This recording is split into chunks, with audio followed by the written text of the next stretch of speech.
Hey, you're late. Come on in, take a seat. Today we're talking about dungeon loot. Specifically all the weapons you can get from the Vesper's host dungeon and their corresponding god rolls. There's only 4 weapons in total, so not too long of a video, and we mostly have PvE god rolls on the table with one potential exception in my opinion. To kick things off, we should talk about the new origin trait on these guns, Bray Legacy. It's kind of similar to the Braytech inheritance trait from the Deepstone Crypt raid. Bray Legacy grants you a small amount of ability energy when dealing damage with this weapon. However, the energy is automatically put into your ability, which is the closest to being fully charged at that moment. I think certain weapons take better advantage of this than others, but the trait can provide a nice boost in tense situations where your cooldowns might be getting stretched a little bit thin. Alright, weapon time. Starting off with the VS Gravitic Arrest, an adaptive frame void fusion rifle with some funky perk options that give it potential viability in both PvE and PvP. Starting off with PvE options. In column 3, a perk that immediately leaps out is Demolitionist. In terms of PvE viability, Demo's been a real go-to perk for kind of a long damn time now. Grenade energy back on a kill is huge, especially in combination with Bray Legacy. Even better, by the way, remember that when used on a sniper, shotgun, glaive, or fusion rifle, you get 20% of your grenade energy back on a kill rather than the usual 10%. Plus, you get a free reload whenever you activate your grenade ability.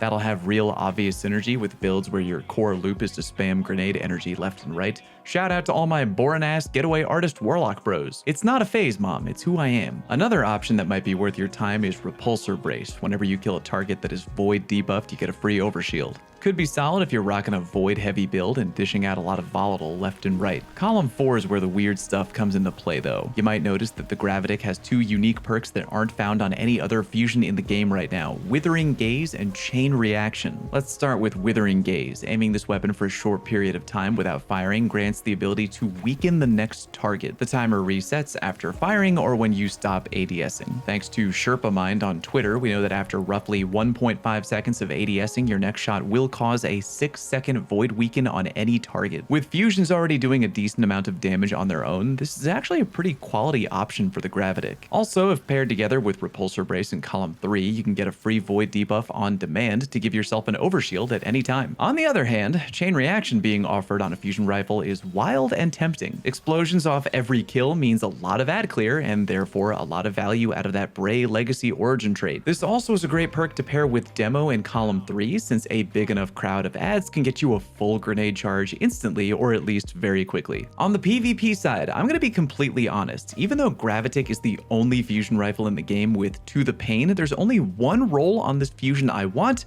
and that's Under Pressure and Closing Time, 2 perks that improve the overall performance of your weapon as the mag gets lower. And considering you usually have a low fusion rifle mag 99% of the time in PvP, these should almost always be active for you. I actually don't have this role yet despite repeated farming, but I really want it very badly. Therefore, if you get that role, be sure to tag me with it on Twitter so I can look out the window longingly and pretend I'm you using the gun. But before we get any further, let me tell you about eating top-tier meals at home with no meal prep or messy cooking at all. Yup, today's video is sponsored by Factor. Take the hassle out of meal planning and last-minute scrambled trips to the grocery store. Factor delivers fresh, never frozen meals right to your door, all chef-crafted, dietitian-approved, and ready to eat in just 2 minutes. As I've mentioned before, Anno and I still both use Factor. I like cooking, but when I get real busy, like when new content in D2 drops, they're a real lifesaver. Meals come together in minutes, there's minimal cleanup, and I know I'm getting something nutritious and good because I picked it myself. Anno's top favorite recommended dish, the honey mustard chicken. By the way, can someone tell me what it is with ladies and honey mustard? They're like drawn to it. Spinach and mushroom chicken thighs have climbed back on top for me, but I am trying out the pesto bacon and tomato chicken bake next week. I'll keep you posted on that. With options like Calorie Smart, Keto, Protein Plus, or vegan and veggie, there are options for everybody. They also have breakfast, on-the-go lunch, snacks, and beverages to help you stay fueled and feel good all day long. Do yourself a favor and check them out. Use my link in the pinned comment and use code Fallout50 to get 50% off your first Factor box plus 20% off your next month. Again, use my link and code Fallout50 for 50% off. Thank you, Factor. All right, we back. We come to another weapon that may not be as unique, but still pretty good on paper, the VS Pyroelectric Propellant, a 600 RPM adaptive arc auto rifle. You'll find this weapon in either of the 2 boss fight encounters, with the Servitor being the easier of the 2 if you're looking to do a little farming. Looking at all the options on the table, the first perk I want to discuss is one I don't often recommend, Attrition Orbs. Sustained fire on a target will generate orbs over time. Generally not insane, but constant orb uptime on a primary can be nice. It also means that using this weapon to stun a champion or poke at a mini boss will give some benefits other than just tiny damage numbers. You could also slap on an Orbs of Restoration armor mod, and in combination with the Bray Legacy Origin trait, get some real ability regen going across the board. Another perk that immediately leaps out, the all-new Jolting Feedback over in column 4. Dealing repeated damage with this weapon inflicts jolt, and while amplified, jolt is applied faster. In kind of a rare moment for me, I'm interested in pairing Jolting Feedback and Eddy Current together, another perk that gets better when you're amplified,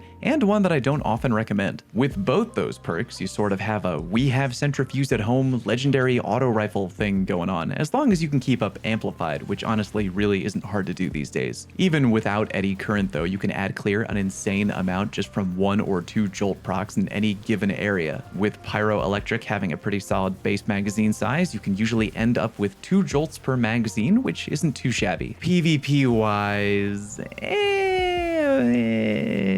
it's not really doing much for me. You do have options like To the Pain, Fragile Focus, Killing Wind, Kill Clip, and Onslaught, but nothing leaps out to me as super omega special. Yeah, this is technically the only auto rifle in the game with both Kill Clip and To the Pain together that isn't a rapid fire frame auto rifle. Not enough to entice me in PvP, but you do you. Moving on to a weapon with much bigger damage potential, the VS Chill Inhibitor is the only heavy weapon to be found in the Vesper's host loot pool. It's a heavy stasis grenade launcher in the rapid fire frame family, which by the way just got buffed. On the PvE side, the main perk I want to touch on is Envious Arsenal, which you should really be thinking of on the same wavelength as something like Reconstruction or Auto-Loading Holster. Dealing damage with both other weapons before readying this weapon refills it from reserves. In combination with Bait and Switch in the next column, you can have pretty constant uptime for a damage boost and easy reloads for when you're ready to DPS again. And with both Auto-Loading Holster and Reconstruction both having caught a nerf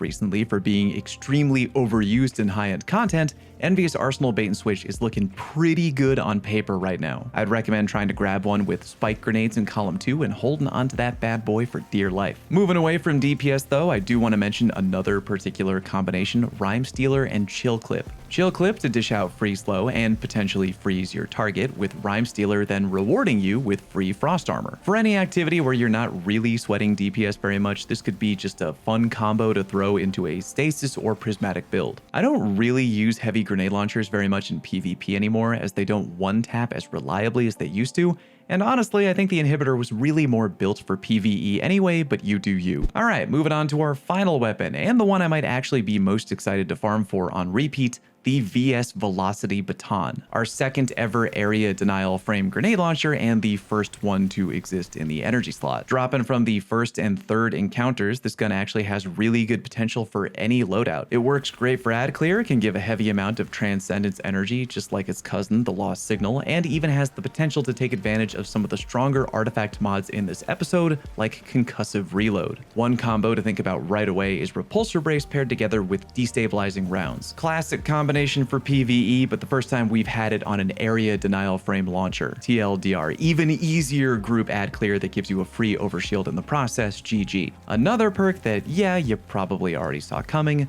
Demolitionist. Free grenade energy from weapons is great, but especially on the kind of weapon that covers a respectable area and can farm kills for free with only one trigger pull. I don't think I need to explain too much, but Lost Signal, our only other area denial GL in the game, does amazingly with Demolitionist, and Velocity Baton will be very much the same. Oh, and free reloads anytime you use your grenade ability, yay. One perk that's really making me raise one singular eyebrow is Bait and Switch. Now before you fly down to the comment section and call me insane, on I'm not saying it's something you should definitely be going for. As a matter of fact, it's probably just new player bait, but I'm strangely curious about trying it out on an area denial frame specifically. Who knows, maybe it'll bug out and do omega damage or something weird like that, especially when paired with Anarchy. I don't know, probably not, but you never really know with Bungie. 6 days out of the week, this game is held together by duct tape and dreams. Anyway, the final perk I want to mention that can bring a lot of value to this launcher is attrition orbs. Apparently, the sustained damage from the pools fired from this gun can actually let you generate multiple orbs of power per grenade launcher shot when combined with this perk. In short, it is an orb printing machine. Once again, combined with Bray Legacy, you can have ability regen, orb gen, and chip damage all from just one grenade launcher shot, which is really nice. And I've said it before, but I'll say it again, I don't really use area denial launchers in PvP. However, you could be a real bastard if you wanted to roll in with something like Adagio or High Ground, especially in Trials. Once activated, those damage perks could really let you catch certain players or entire teams off guard. But then again, I'm trying to get into heaven someday, so that strat is out the window for me. Let me know down in the comment section if you found any particular dungeon weapon rolls that you really enjoy and why. Either way, happy farming, good luck getting the rolls you want, catch you on stream. Peace!